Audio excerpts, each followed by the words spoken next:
right, on my way to North Carolina, headed to the green.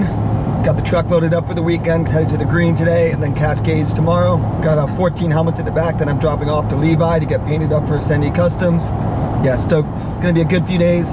Fair warning for those that just want to see kayaking, this is going to be a longer intro, so if you don't want a long intro, you can just skip straight to the kayaking.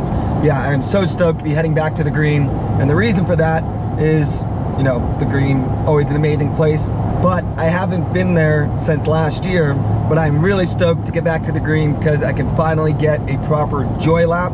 The last time I was at the green was during the hurricane, after the hurricane.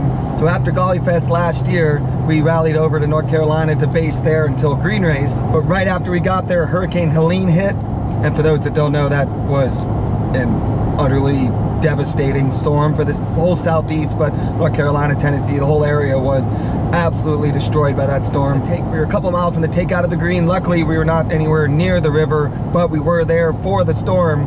We were at an RV park and the storm was hitting hard. So windy, trees were falling. A tree fell on the RV right next to us.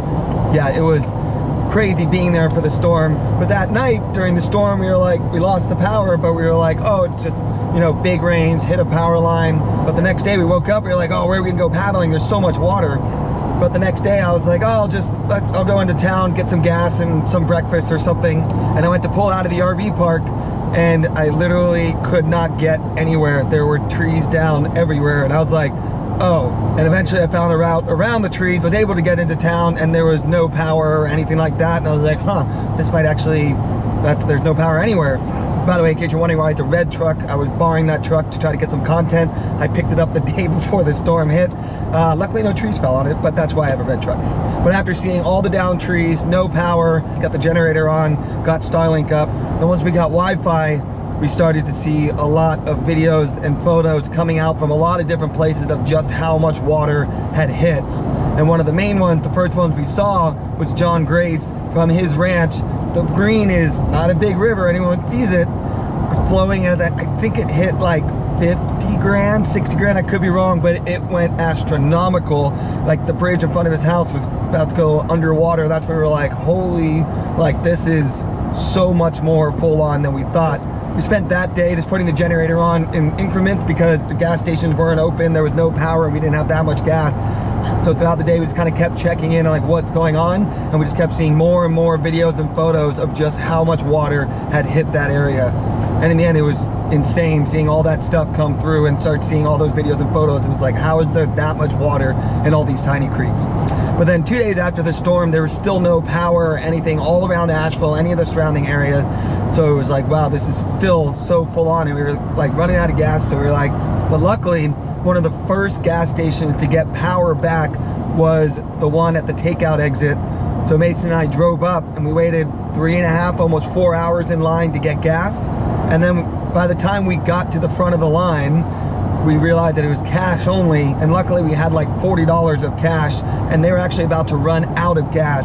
So we just barely were able to get some gas into the truck, as well as a little bit for the generator, but it was crazy seeing just how many people were trying to get stuff there. But while we were waiting, John Grace and a few others walked by. They had walked up from their houses to come to the gas station to try to get some more food and water for the people that were down in the cove. For those that don't know, the takeout of the green, you can drive up from below, but then there's the classic switchbacks that go down to the takeout. But both had been completely washed out, so everybody was completely cut off. So they had no way to not only get help, but also no way to get out of there with their cars, and they needed food and water, so they hiked out and went to the gas station to get what they could.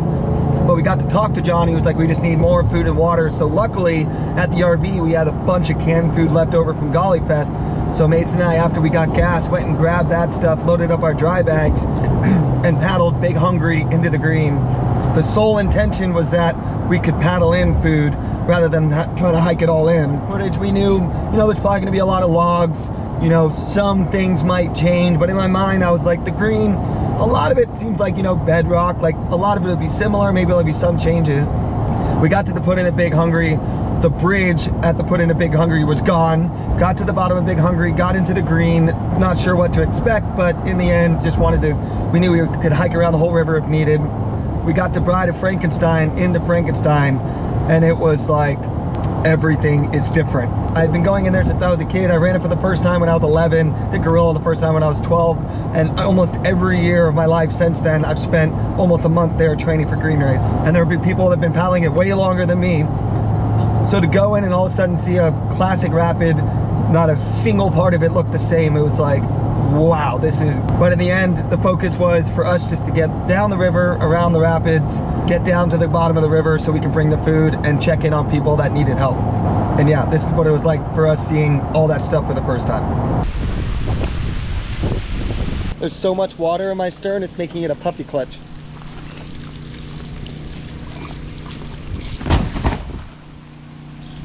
Got the generator going and Starlink is back online. Got a bunch of messages saying basically every road is closed. It's no, no, no, no. We have mimosas in life. But every river looks like this.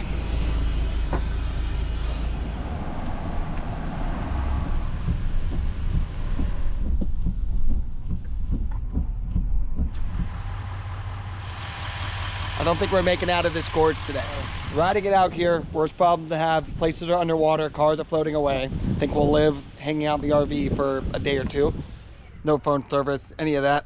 Took the left out of the campground. Basically puts us just like a mile away from Green River Cove Road. Took that to see how far it goes, and not only were there a bunch of downed trees, but we made it only like 2 miles from the left turn at the cemetery, and the whole road was flooded. We don't have power, but we're fortunate enough to have chicken potatoes. Well, yeah. In case you're wondering what this lovely source of light is over the stove, it's my watch. Well, it is day 3. The weather is very nice now. A lot of the rivers are receding and dropping, but basically still no power and phone service anywhere. The problem is we're below half a tank of gas in the truck. Generator is empty because didn't think to get gas before.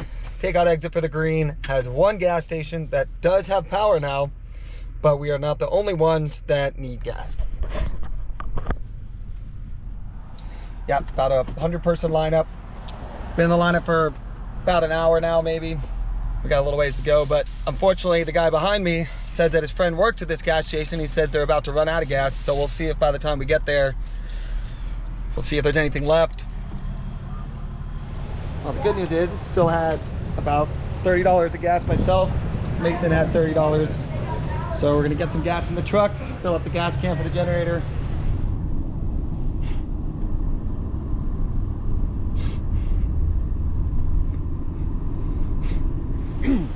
We're here at the bridge on top of Big Hungry.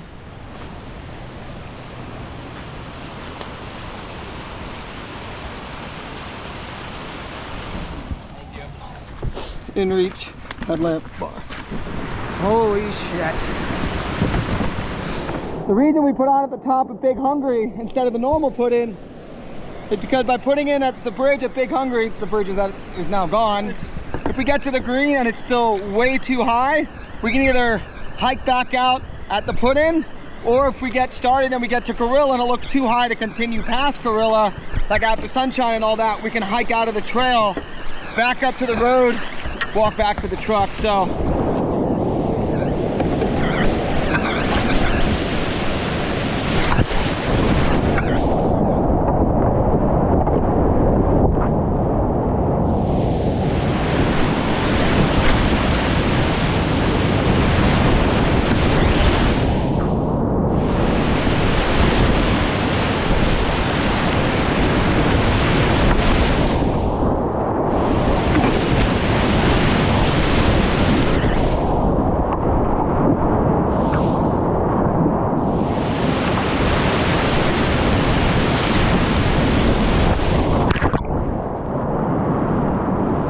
on to the next. Let's see what the green looks like. Hopefully it's not above like 45.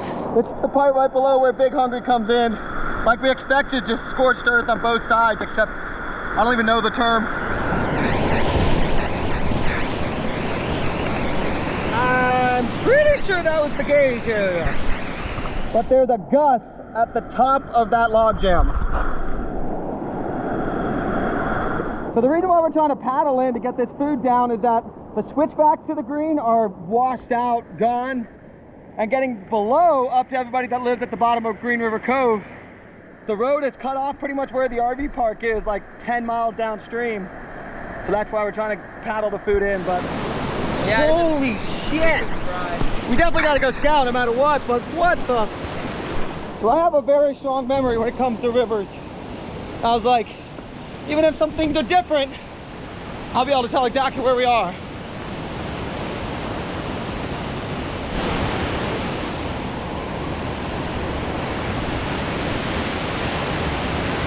That's where the race starts.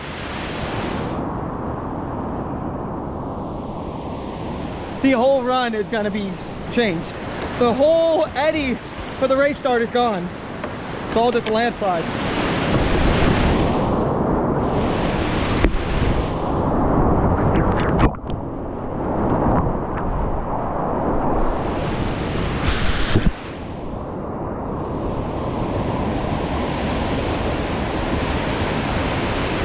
You can totally run it, but it's a pretty decent hole.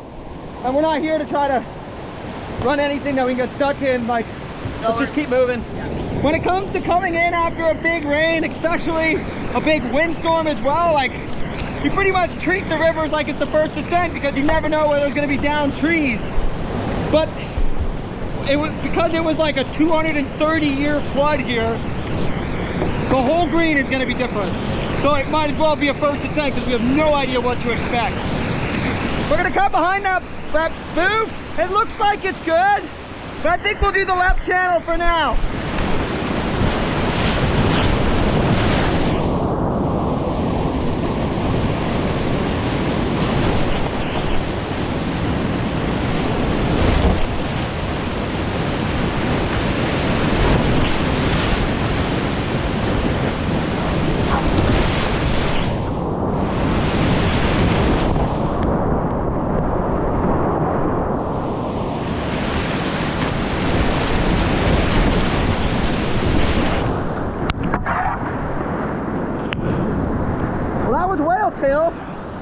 But the good news is we made it to the trail. Move for consequence and go left.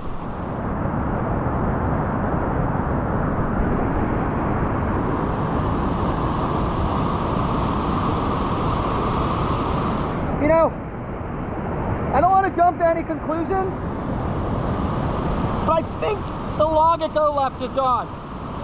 What if after this whole flood, the log was still there? Wow! Like, so far nothing was unrunnable, but I don't know if we'll run this right now. I'm not gonna be able to hear if you start hearing a landslide, so just keep your ears peeled. What? Point of reference, that's proof for consequence, and that's go left. Go for it.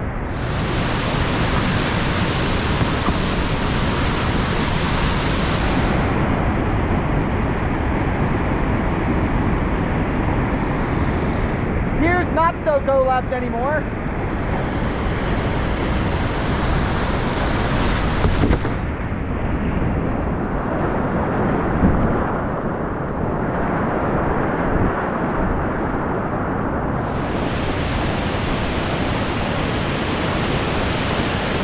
Just left of the tree and bounced down.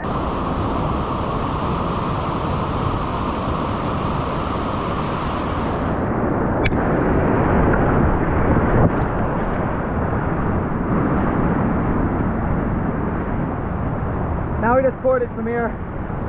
Here we go, time for the crazy moment. Gorilla into the slides.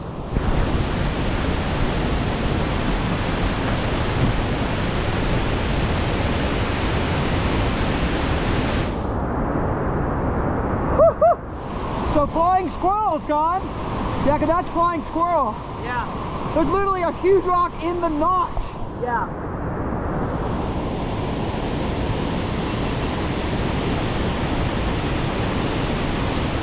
I can't tell if this is like 50 inches.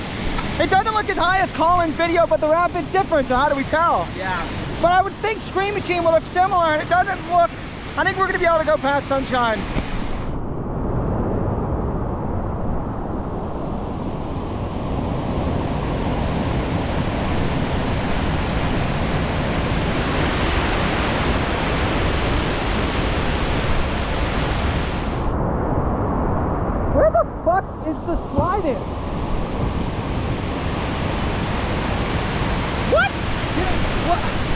expecting the granite to be different. It is, right? Like, It's completely different. but that's the problem. Yeah, Dane, there never used to be a shelf right there. Yeah, but that doesn't look that fresh, but that's the only thing that makes sense is that rock is gone. Yeah, that would continue along the whole ledge. Right, because this is where you would slide out the launch, and that whole rock is gone. Yeah.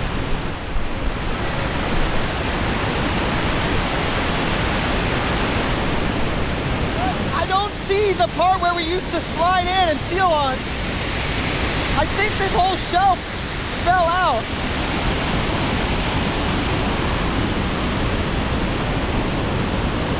You can see the water line all the way up there. This much water.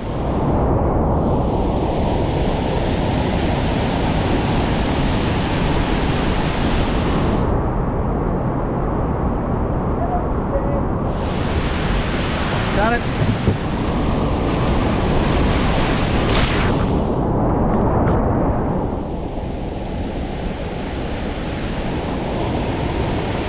Like, it's just hard to say if there's any logs or anything underwater. So it's almost like we're just seeing at low water. Look at that rock stepped up against it. That's wild. What's actually been really surprising, knock on wood, because we still have to finish off the run, we haven't had to portage anything because of logs. I was picturing like 30-foot high, just log jams everywhere, but it was so much water it all just blew through. Obviously the paddle out could have something, but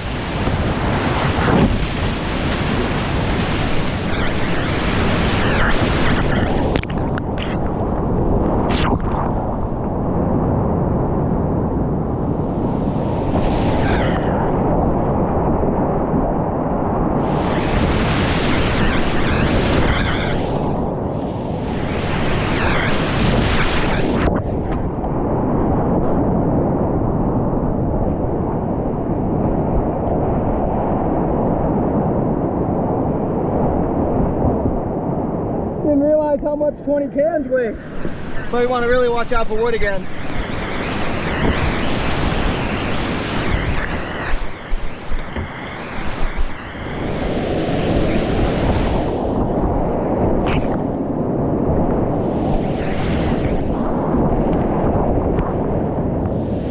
It's where there's a lot of potential for sieves, bad spots, a lot of log jams, because when it's super narrow through the gorge, everything got blown out. But down here is where there's definitely going to be a lot of logs, so we're definitely going to be moving slow.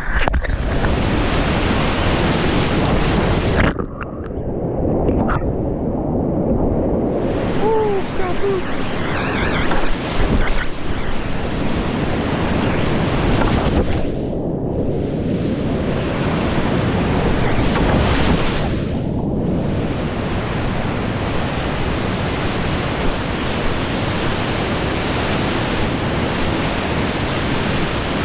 You totally could run it, just I don't know what new things are under the water.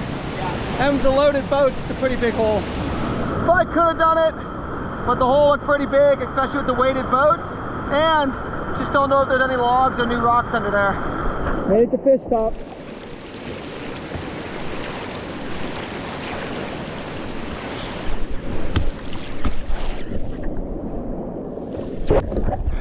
Is that an RV in that log pile?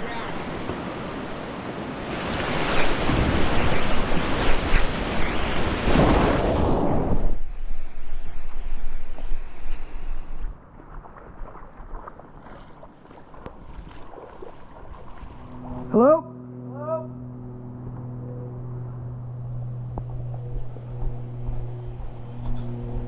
Hello?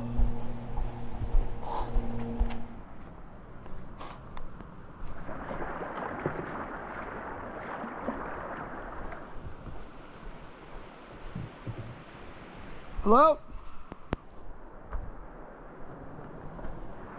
Hello?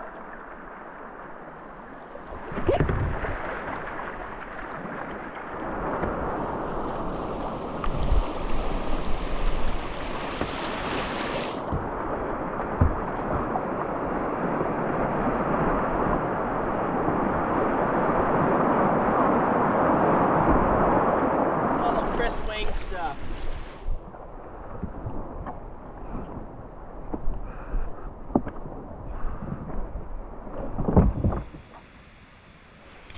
That's the Green River Ranch. Those are warning, that's where the after party for the green race is. This is the road right here, completely washed out. Just devastation down here.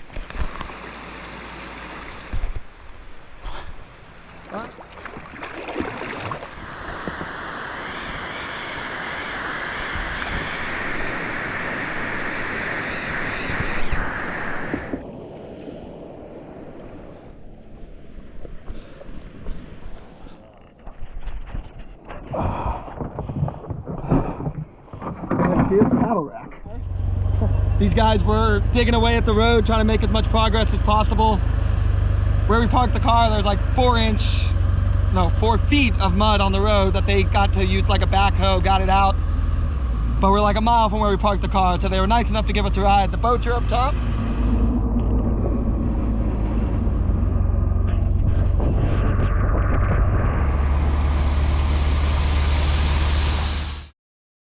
That experience of running the river and seeing that not a single inch of it was the same, which was already a crazy experience, but then to come out to the bottom and see the absolute just destruction of everything down there it's hard to describe. So yeah, Mates and I finished up that lap to bring food in, and then the next day Mates and I carried in like, I don't know, 100, 150 pounds each of food, gas, water down the trail to the cove. Then after that, we spent about a week and a half driving around. Like the fire departments would reach out to the people in Asheville and let them know where they need more food, water, or just welfare checks. So we spent the next few weeks driving up in all these little towns, dropping off food, checking on people. We did a few rivers where they still had some missing people that we would run the river and just try to find the people that were missing. Also down the river, we could check in on if there's anybody still in their houses, or if there's people that they needed us to check in on or drop water off, things like that. The destruction was absolutely insane to see in person. Really focused on just doing what we could to help, dropping off supplies, all that.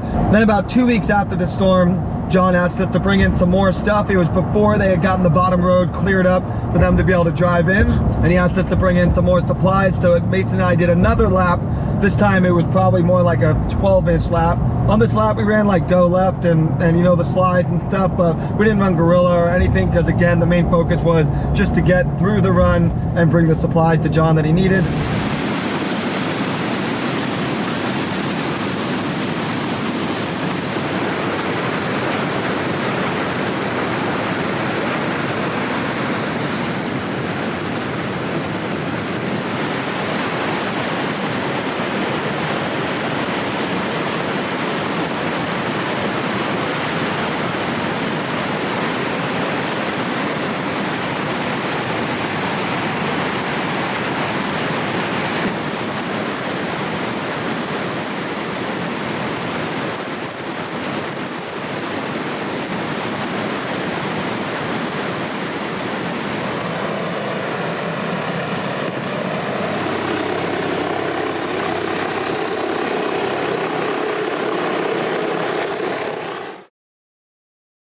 So yeah, we finished up that lap, got the supplies to John. And then shortly after that, they managed to finally get it to where you could drive from the bottom of the green back up to the cove. So it made a lot easier. People could start driving in supplies, and also a lot of crews could come in and start working on clearing all the sand and debris out of the building. So the process of cleaning up the cove picked up pretty quickly after that. And then once things were a little bit more established, in the 4 weeks, whatever it was, we were in North Carolina, I had to go home for a few days.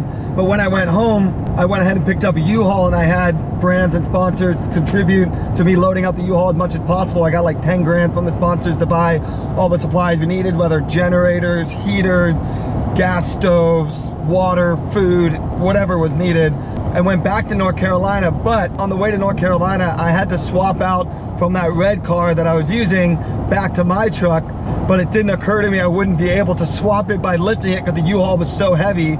It was like 2 in the morning. I had to get a construction crew that happened to be working on the building next to it.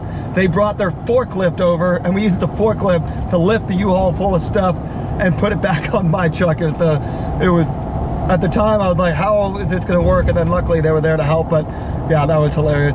Seeing the destruction, helping out where we could, but just seeing the level that those rivers rose to and the destruction they had was insane to see in person.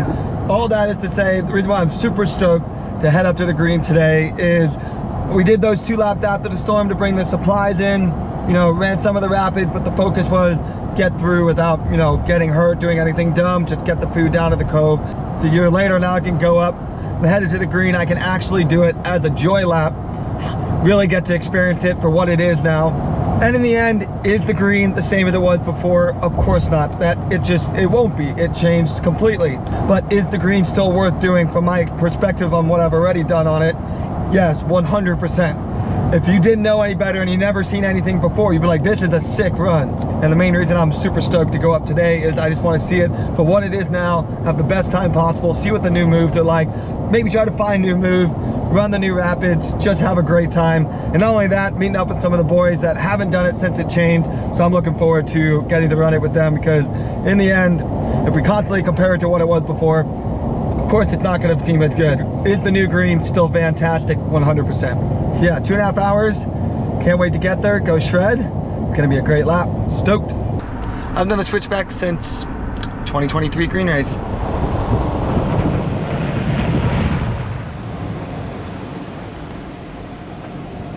So this is where the landslide was. It's gonna be weird being in the cove here to go kayaking, because last time I was here I was watching people get helied out before they got the road fixed, and you know, seeing it the first time, all the houses on their side, like, gonna be a different experience. Anybody check the levels? I don't know how to tell. I know, right? What's up, Dane? In the end, there's not actually a good reference to how much water there is. It doesn't look high. The thing is, everything runs off a natural flow now, so there's just no way to know until you're in there. I actually think it's just worth going to see, even if it's super low. Take the boys in so they can see the changes. Let's go kayaking. Oh, I'm excited to go do a joy lap. Everyone got throw bags? Last time on the second round of bringing stuff into John, we did the trail in, but there were so many down trees, it took us forever. Like that.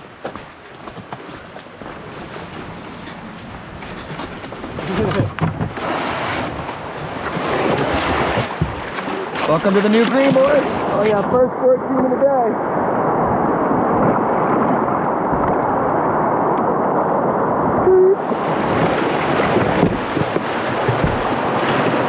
Oh, I got a little spot to lock the bell in. Oh no.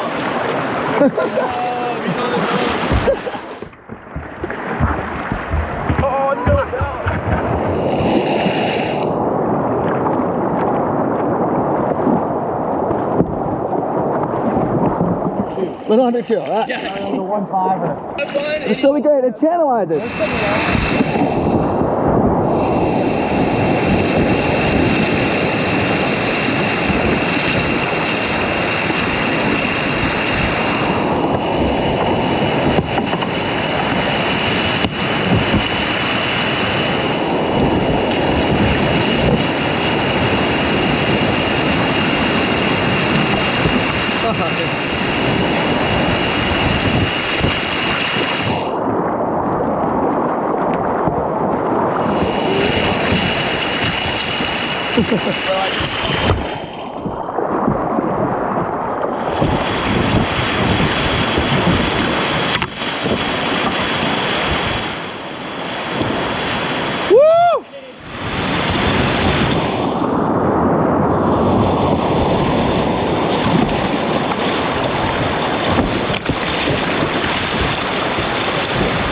First off, this is where we came in, we're like, oh my God.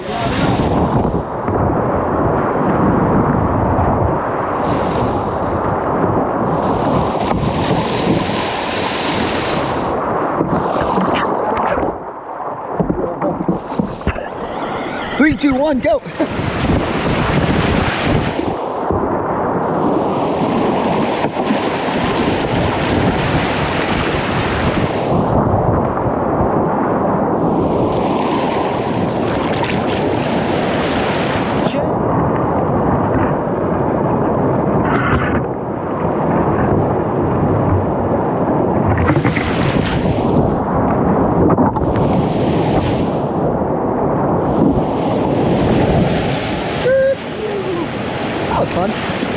Great. Oh, he gets it. Woo! Oh, I lost it.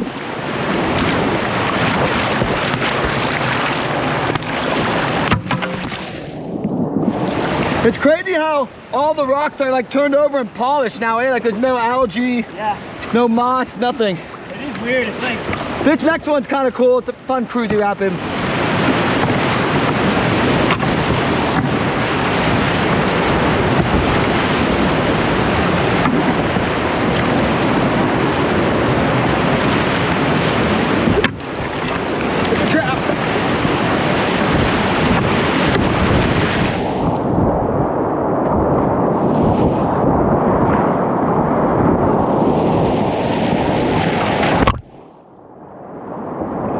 Fun being in here looking for all the new moves.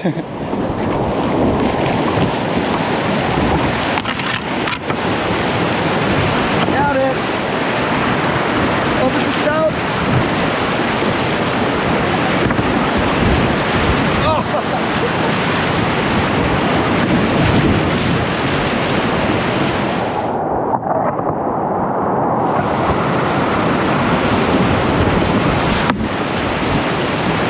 So much lower than when I was here.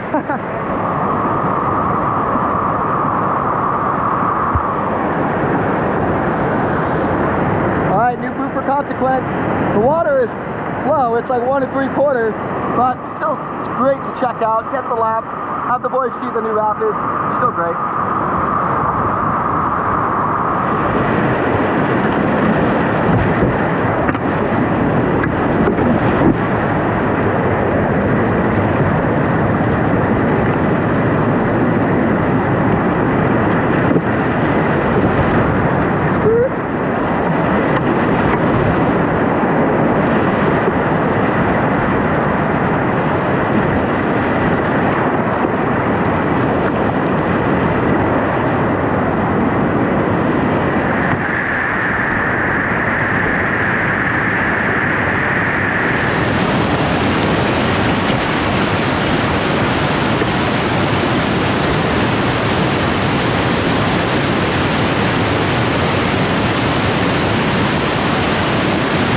You're trying to make the left channel. If you can, the left channel is more fun.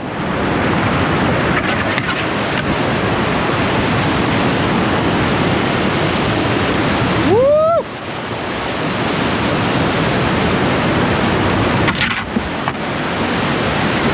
You got it? Woo!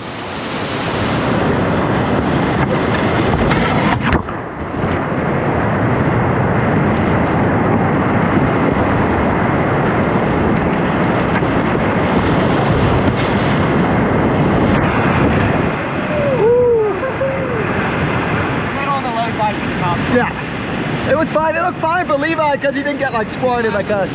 But yeah, when we were here, I didn't notice the rock because it was actually a pretty decent hole.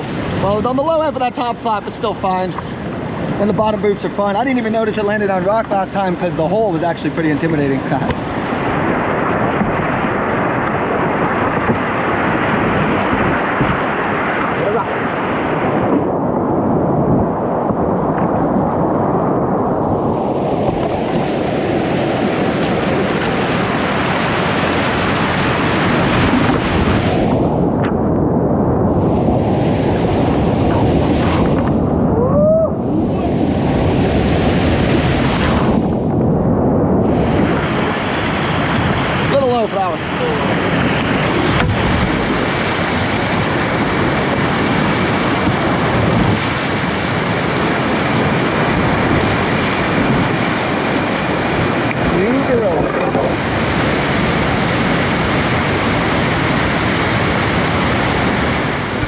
See the whole shelf being gone? yeah, it's like Isn't that 5 or crazy? 6 feet taken away from Like this, like so crazy. high water line being up above here. That is crazy. Yeah, you can see high the water line right is- there. Next You level. can see like marks on that that big tree right there from logs or something. Just go right off the main flow. Yeah, off the main flow. There's like a pyramid rock down there that's like a clapper. You gotta get out of there. When Mason and I came in our second supply lap. We decided not to run gorilla, even though it looked like you could. We decided not to just because it was right after the storm. If we got hurt and people had to deal with us instead of helping other people, we would have felt awful. So we ran everything else reported here, but now it's time to get a first lap on new gorilla. So obviously, gorilla is completely different, but it goes.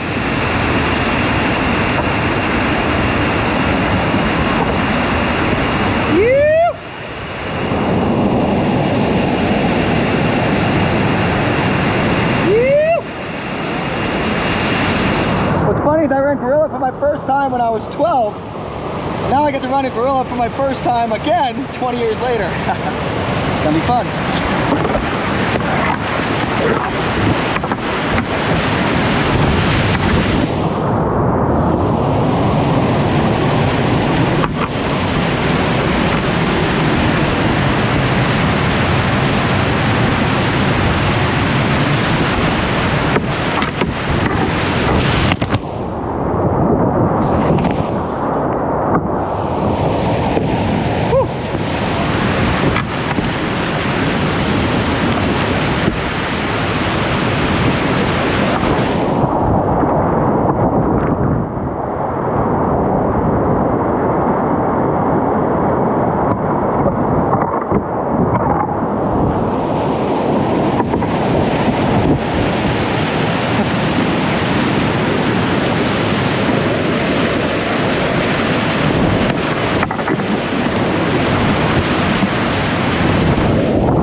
Different it is, eh?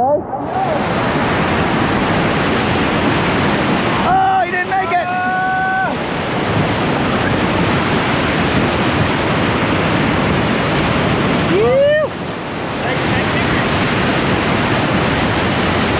Yeah. So fantastic.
Happened to you?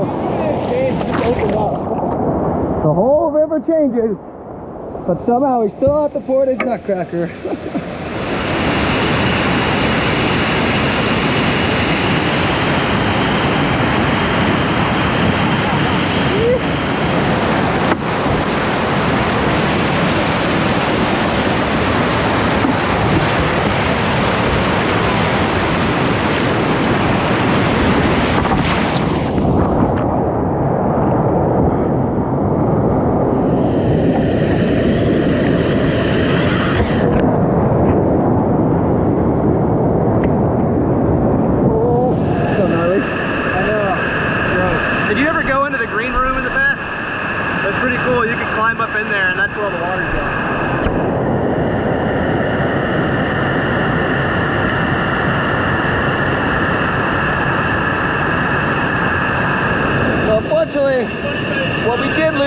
flood was sunshine. The siphon opened up in the middle, so now no water goes over the rock.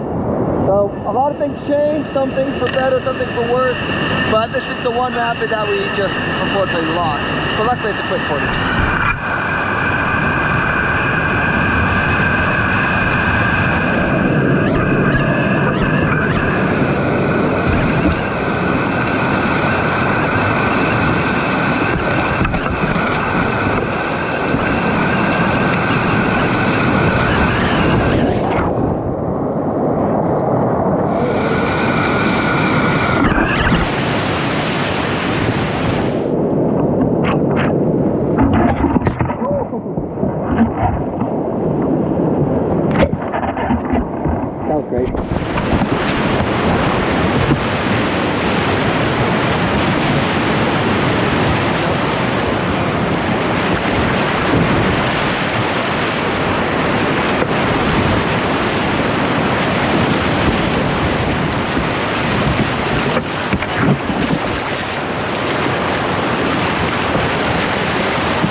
Give me a rope.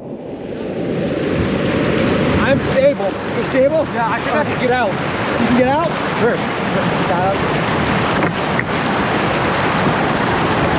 Hold on, stop moving, stop moving. You got it? Yeah. All right, lean forward. Keep your body weight forward. Watch your legs. Don't worry about that right now. Hold up, I got you too. Too low. Too fucking low. Here, pull Shane that way and I got him. All right, go ahead and hop out. I'm stuck. My skirt's pinned to the rock. I get out of your skirt. I got your moving, both moving. Yeah, I got you. Way too low. Hold on, I'm getting pulled down. 1 second. Take my arm. You're saying, can you get on the rock behind me? Yeah. Just get all the way out. Oh, the skirt came out. I got you. Yeah.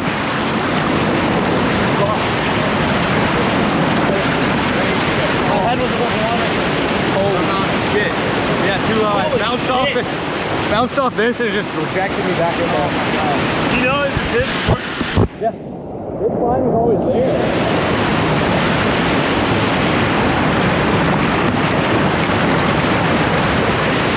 One sec. Let's go straight upstream. And make sure you know where you're going to get pulled in. Right, 1, 2, 3, pull. All right, keep going. All right, 1, 2, 3, pull. Pull it. No, it's pinched. Yeah. The rocks connect. 1 sec. Nobody has pulley. I have a pulley, but I don't know what to connect to. I think I might be in there. Yeah. Unfortunately, it's definitely too low for that boot. The rock kind of pinched, so it became a little more of like a siphon. It's the lowest he had been in here. Now we know if it's 2.5 or lower or something like that, this is not worth running.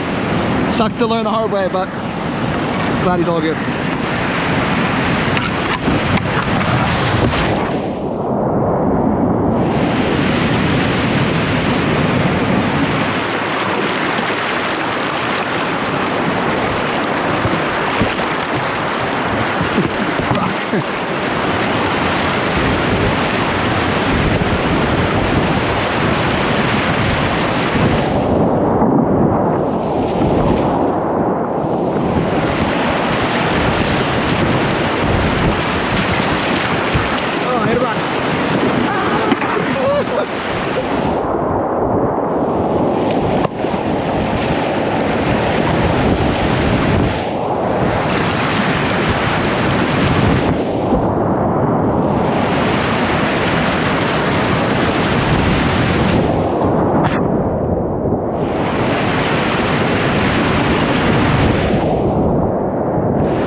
had a great time.